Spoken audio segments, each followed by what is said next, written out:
Magandang umaga, ngayon po ay araw ng Miyerkules, July 16, 2025. Update po muli sa lagay ng panahon.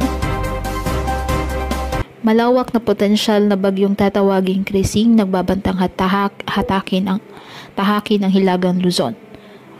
Malaking bahagi ng bansa ang natakpan ng mga kaulapan ng potensyal na bagyo na isa ng ganap na low pressure area kahapon po ng 3 p.m. ayon sa Pag-asa. Posible na itong maging bagyo at papangalan ng Krising ng Pag-asa. Nagpapaulan po sa malaking bahagi ng Eastern Visayas at Eastern Mindanao ang kaulapan ng nasabing potensyal na bagyo. Inaasahang kikilos ito patungong Northern Luzon at Batanes sa mga susunod na araw.